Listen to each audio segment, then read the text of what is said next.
unaweza kunisikia, tafadhali nijulishe. Katika biashara ya forex kama biashara nyingine, miongoni mwa vitu vya muhimu cha kwanza ni lazima ufanye utafiti, ambapo kwenye utafiti wa forex tunakuja kukutana na utafiti wa aina kuu mbili.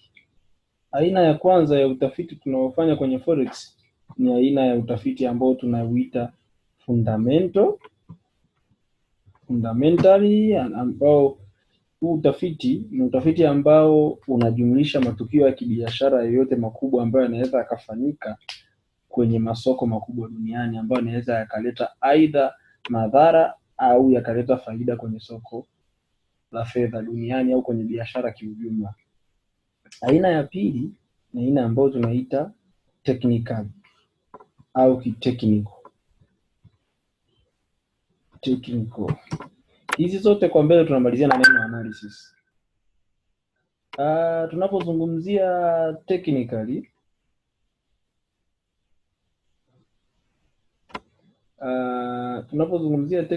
kitu kikubwa tunachotazama hapo ni kwamba tunatazama muonekano, tunatazama tabia, tunatazama movement ya jinsi gani ambavyo soko linakuwa lina move kutokea kwenye previous movement, ili kuweza kujua what will happen in the future. Tunapokuja hapa kwenye fundamental, mtu anaweza akajiuliza kwamba haya matukio ya kifundamental mtu anaweza akayapata vipi au anaweza akayapata wapi? Unajua, taarifa za mabenki sio kwamba ziko wazi kila mmoja atazijua, au taarifa za uchumi za mataifa mbalimbali sio kwamba ziko wazi kwamba kila mtu atazijua. Lakini bahati nzuri kwenye soko la foreign exchange tuna application kadha wa kadha ambazo zinatumika kushare information za kiuchumi. Application hizo, tuna application kama My Forex Book, tuna application kama Investing, tuna application kama Forex Factory. Hizi type ambao kwa wale ambao hawana wanaweza wakajaribu kuzitafuta, perhaps zinaweza zikawasaidia.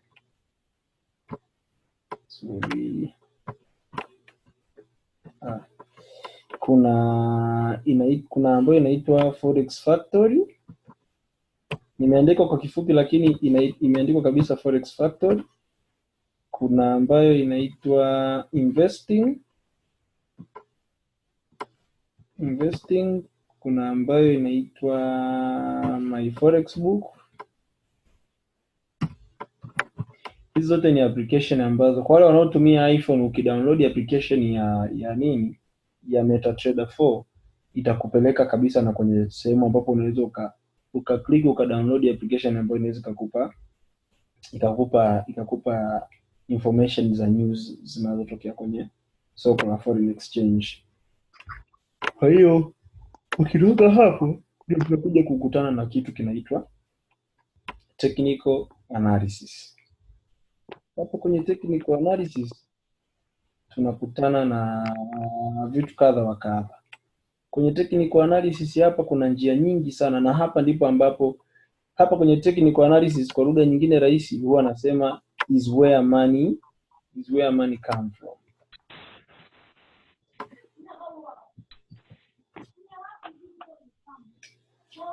Kwa nini nasema hapa kwenye technical analysis ni where money come from? Kama nilivyozungumza awali ni kwamba technically ni kwamba tunaangalia mjongeo wa bei ya biashara ulivyokuwa, tunaangalia the past ili kuweza kupata view ya the future, kwamba huku nyuma tulikuwa tuna nini, na tunaangalia mbele pia tunaweza tukawa na nini. Hii technically ina vitu kadha wa kadha ambavyo tunapaswa tuvijue. Kama mtu una take notes, unaweza ukaandika. Hapa kwenye technically tuna vitu kama support and resistance.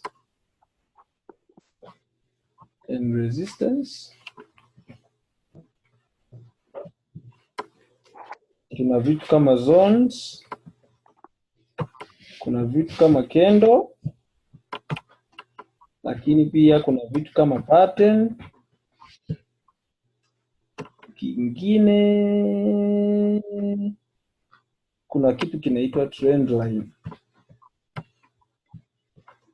Hivi ni vitu vichache ambavyo vina upana wake kweli kweli, kwa sababu hizi technically, yani hizi ni vitu ambavyo vinaguswa ili kupata technical analysis, lakini hizi technical analysis ziko in terms of different types. Kuna watu wanaofanya technically in terms of waves, kuna wanaofanya technically in terms of market maker method, kuna wanaofanya technically by following breakout, kuna wanaofanya technically by following patterns only, kuna wanaofanya technically by following only price action.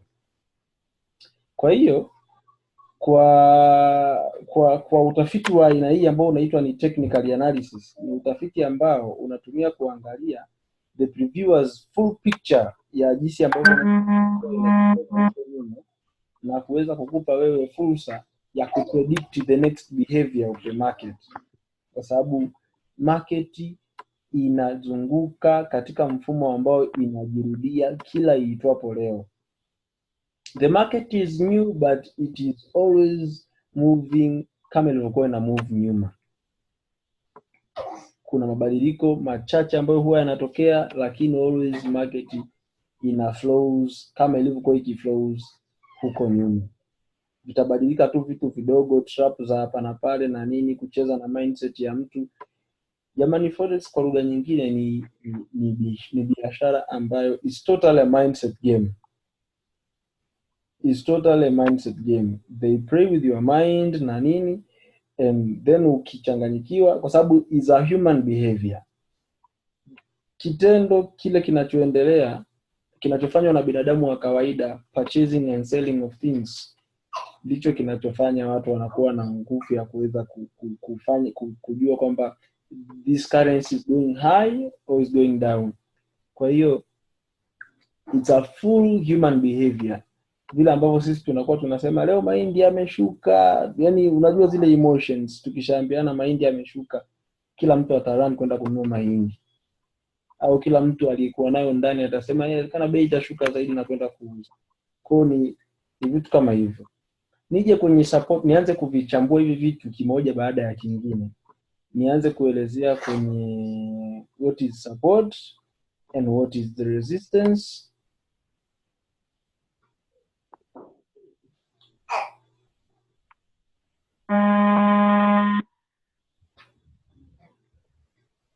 Mwalimu Joseph Masasi unauliza what is going on in our Zoom meeting. Very sorry brother, we are doing training and I guess everyone can hear me. Sijui sasa kama kuna mtu anisikii. Nimesema kama kuna mtu anisikii anaweza nini. I tried to unmute all of you guys, lakini hapa kwa Mwalimu Masasi I don't see unmute option. Nimejaribu, ambaye yuko unmuted naona ni Frank peke yake, lakini the rest I tried but it doesn't work. Kwa nafikiri Mwalimu Masasi you can left and then join, alafu jaribu tena kujoin upya. Ngoja jaribu kukutext hapa. Jaribu ku left alafu join upya.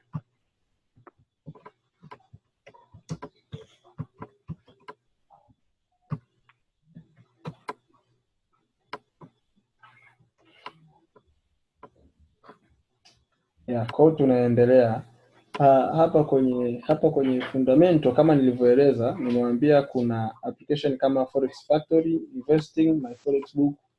Hizo ni application ambazo unaweza ukazidownload ukaweza kupata hizo information za technical za fundamental ambazo zinaweza, mara nyingi huwa zinakuja zinaleta illusion movements, zinasababisha movement ambazo zinakuwa sometimes zinakwenda hata tofauti na jinsi ambavyo market imekuwa predicted huku mwanzo kwenye technical. Kwa hiyo ni vizuri pia kuzijua, kwa sababu zinaweza zikaleta aidha shida au zikaleta aidha faida kubwa kwenye trading zako. Hilo ni jambo la kwanza. Lakini jambo lingine ni kwamba zitakufanya uwe aware ni muda gani ambao unaweza kuingia sokoni na muda gani ambao unaweza kutoka sokoni. Kwa ni vizuri kuwa nazo kabla market haijaanza, unafanya kuzipitia na kujua ni market ipi ni currency ipi itakuwa na nini, itakuwa na heavy news au itakuwa inaweza ikawa na matukio makubwa ambayo yanaweza kusababisha mabadiliko makubwa kwenye market. Kwa ukawa aware na hiyo currency. Tuangalie kuhusu support na resistance ni kitu gani. Guys, kwenye forex support na resistance kwa lugha rahisi, support and resistance. Support na resistance ni pointi ambayo market inatumia kuanza na kumalizia mzunguko. Naposema ni pointi ambayo market inatumia kuanza na kumalizia mzunguko, namaanisha hivi kwamba let's say price imemove kutoka chini ikafika hapo ikatulia ikarudi mpaka hapa, ni kwamba market ilianzia hapa, sawa, imeopen hapo chini, imeclose hapa. Kwa hiyo basi hili eneo la chini tutaliita support, hili eneo la juu tutaliita resistance. Kwa hiyo support na resistance ni maeneo ambayo bei au price inatumia kuanzia na kumalizia movement. Kwamba hapa chini tulipoanzia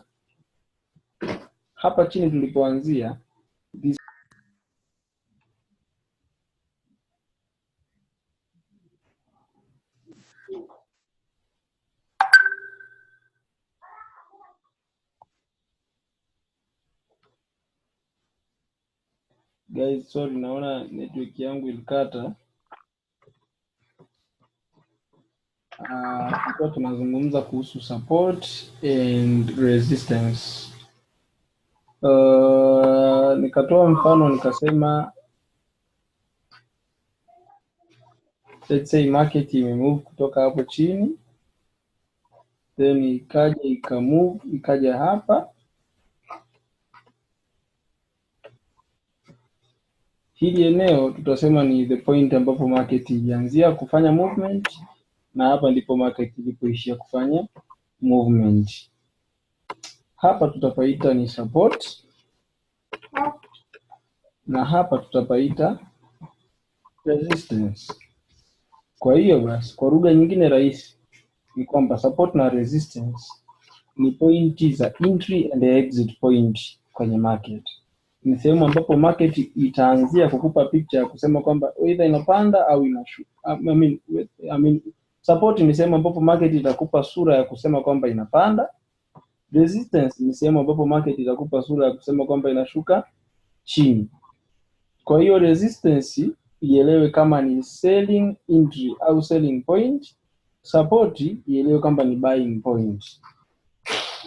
Hiyo ndio support na resistance. Lakini kuna vitu kadha wa kadha ambavyo tunapaswa kuviangalia baada ya kujua kuhusu support and resistance. Kuna vitu kama trend line, kuna vitu kama chart patterns, kuna vitu kama candlestick. Ni vitu vidogo vidogo ambavyo in general kama mtu ukijifunza vinasaidia kukupa picha ya what is forex in general. Kwa lugha rahisi ni kwamba forex, tunaambiwa forex ni sawasawa na utabiri wa hali ya hewa. Utabiri wa hali ya hewa wanaangalia previous report, wanaangalia na zile dalili zinazoonekana within the last day. Labda unaweza kuangalia report ya siku 5 au 4 zilizopita, lakini pia ukacompare na jinsi gani ambavyo siku husika ilivyo, ukapata ripoti ambayo inakupa majibu kamili ya what will happen in the next day. Hapa tuna kitabu chetu cha price action ambacho ukiangalia hapa content za msingi ambazo zimekuwa mentioned kwenye kitabu hiki cha price action, utaona cha kwanza ni introduction, cha pili utakutana na what is price action, cha tatu utakutana na psychology, cha nne utakutana na price chart, utakutana na trend, utakutana na reversal and the continuation, utakutana na kitu kimeandikwa understanding market swing, utaambiwa how to trade support and resistance level, how to trade channel, chart pattern, candlestick pattern that every trader should know. So you guys, I don't think if you guys can see my screen.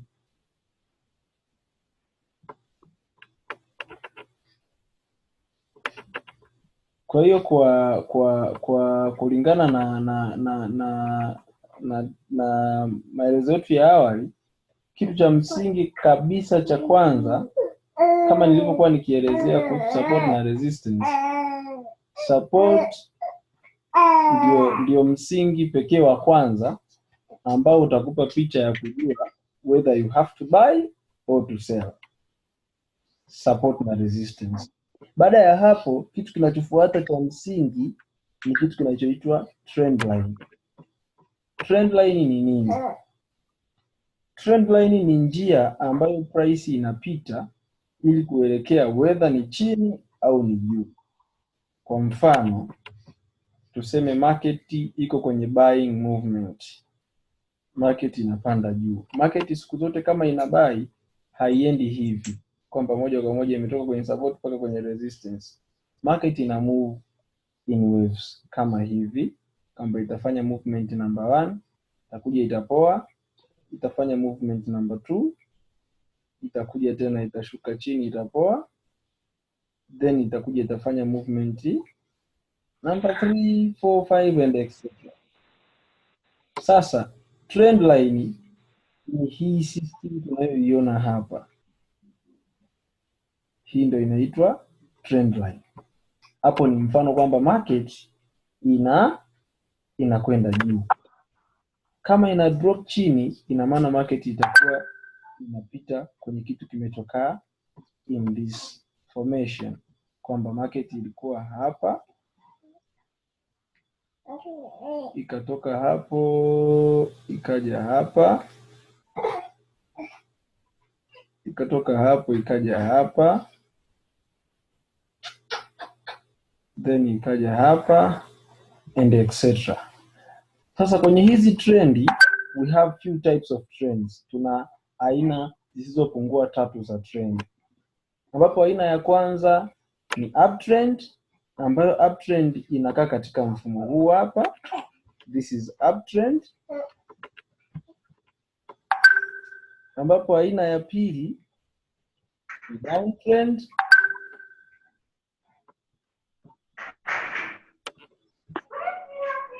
Halafu tuna aina nyingine ya mwisho, yani aina ya tatu, ambayo inaitwa sideaway trend.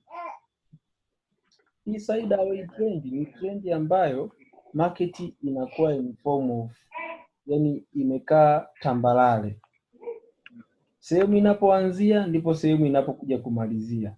Kama ni movement ya hivi, then ita drop tena chini, then itarudi juu. Inaweza ikawa na spike zinazofanya kama zinaonyesha zinapitiliza, lakini itajikuta kwamba inakuja kufanyia opening and closing kwenye maeneo yale yale. Hii inaitwa sideaway.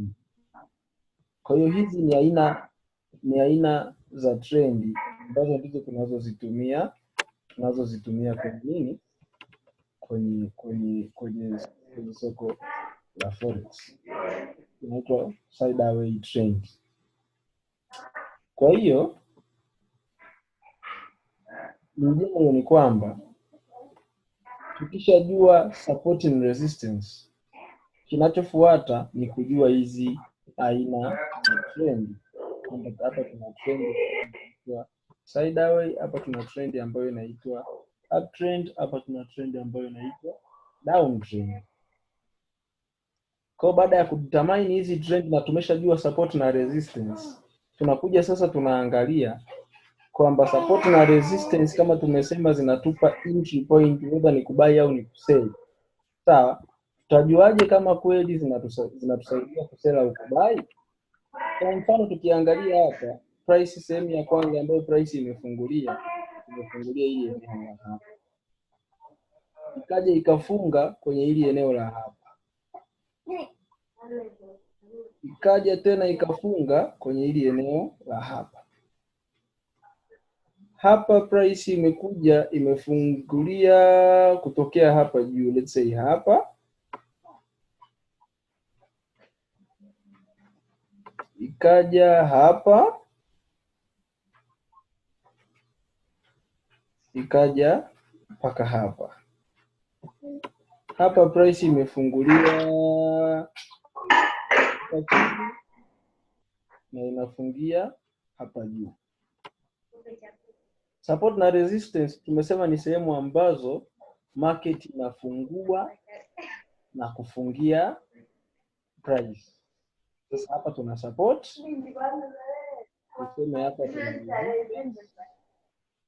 Tuseme hapa tuna resistance. Hapa tuna support. Pia hapa tuna nini? Hapa tuna support. Hapa juu tuna resistance. Kwa hiyo haya ukija ukiangalia ni kwamba hapa kama ni kwenye support na tumesema support inatuonyesha sehemu ambapo price inaanzia kutoka chini kwenda juu. Inatupa entry ya kubai. Ina maana kama nilibai kutokea, ngoja nitumie hii spotlight ili tuweze kuona vizuri. Kama nilitokea hapa nika press buy order mpaka nilipofika hapa nitakuwa niko in profit. Lakini pia kama resistance inatupa signal ya kudrop kwenda chini to sell the market. Ina maana nikianza kutoka hapa juu nikaseli mpaka nafika huku chini kwenye hii support ambayo kwenye support nyingine iliyotengenezwa, ina maana nitakuwa niko in what? In profit. Tukija tena hapa chini tuseme hii ni support kama tulivyo identify na huku ni resistance. Kwenye sideways hapo ukiangalia vizuri na kuonyesha kabisa kwamba nikitoka chini nikipanda juu I'm in profit, nikitoka juu nikishuka chini I'm in profit. This is sideways. Na tukirudi hapa, this is resistance, this is support. Kwa hiyo I can buy from here to here and take my profit, and I can sell from here to here and take my profit. That is how support and resistance work. Lakini pia support na resistance zinafanya kazi endapo pia mtu unafata trendi. Before ujaanza kuidentify support na resistance, it is better ufanye identification ya trend, kwa sababu you might think kwamba ni support au ni resistance, kumbe si hivyo, kwa sababu the market is following the trend. Kwa mfano, unaweza ukakuta market imefika hapa, wewe ukahisi market inaendelea kushuka chini, wakati hapa tuna trend ya kwenda juu, kwamba market ikifika hapa ni lazima ibadilishe uelekeo irudi juu. Kwa hiyo it is better always to consider the idea of knowing what trend is, ina take place kwa muda huu ambao wewe unataka kutrade. Ukishajua trend ni ipi, na forex inasema hivi, don't fight with the trend. The trend is your friend. Kwa hiyo unapofuata uelekeo wa market au unapofuata uelekeo wa price, ndivyo unavyokuwa unafuata pesa, lakini unapoenda kinyume na trend ndivyo unavyokuwa unakosa pesa. Support na resistance is the most important thing, lakini trend ni ya muhimu sana sana sana sana sana. Anza kwanza ku-identify trend. Baada ya ku-identify trend, uje ku-identify where the support and resistance, then baada ya hapo ingia soko.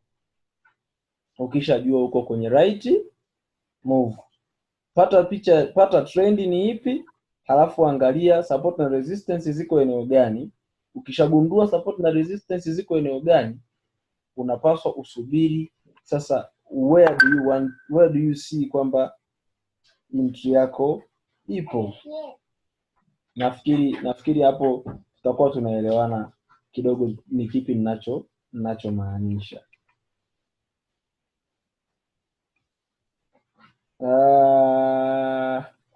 Baada ya hapo, baada ya kumaliza kuzungumza kuhusu support and resistance na trend line, miongoni mwa ni kitu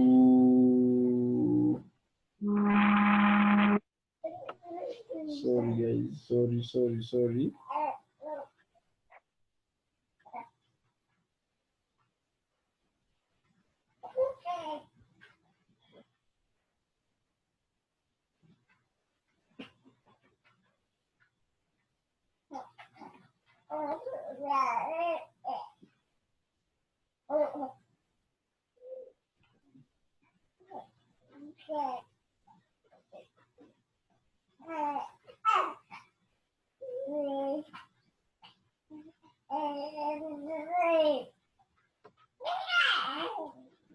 Kwa hiyo hivyo ni vitu vya msingi ambavyo tunapaswa kuvitambua. Baada ya hapo, baada ya kutambua support na resistance, baada ya kutambua trend line, kuna kitu cha msingi sana tunapaswa tukitambue ambacho kinaitwa zone.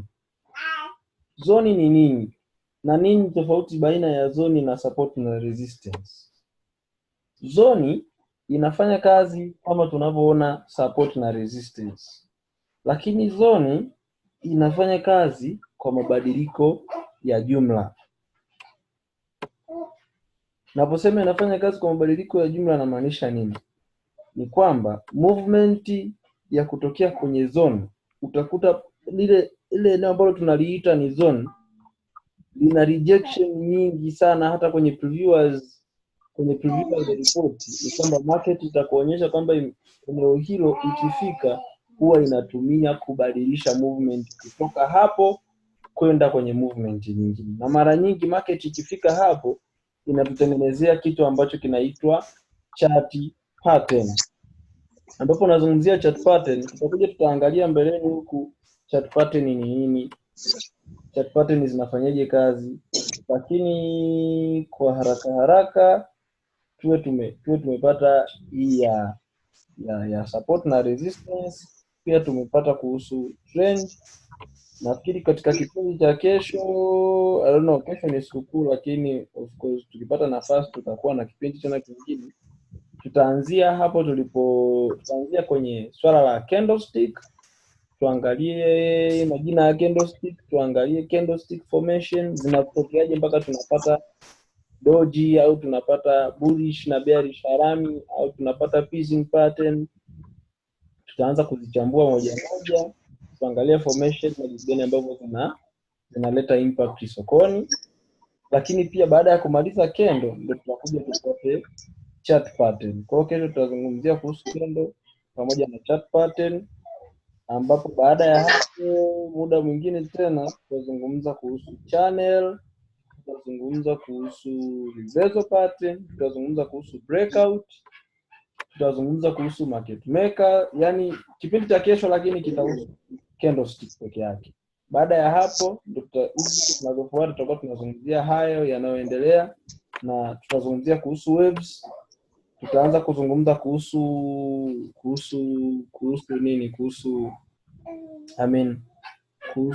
entry. Tutakuwa tunafanya analysis live baada ya kuona sasa tayari tumeshaanza kuelewa, tunajua kuhusu hizi zone, trend and all other stuff. Tutaanza kwa tunafanya analysis kwa pamoja kulingana na kile tulichosoma, tunakileta sokoni live, tunakuja ku identify, tunatafuta entry. Kama there is a point that we have to wait ili ifike tuweze kupata entry, tutakuwa tunafanya hivyo, and then baada ya hapo tunaingia sokoni, tuna trade, tunapata faida pamoja. Kwa leo niwatakie usiku mwema. Hope nafikiri kila mtu atakuwa ameelewa. Kama una swali lolote tafadhali inbox au uliza moja kwa moja kwenye group la training, nafikiri tutakujibu. Niwatakie usiku mwema, asante kwa kushiriki. Moze Kaka.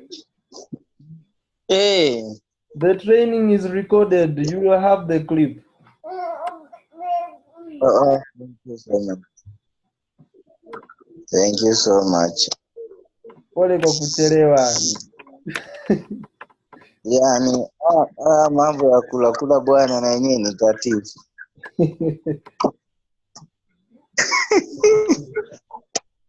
Lakini sasa Unajua baba.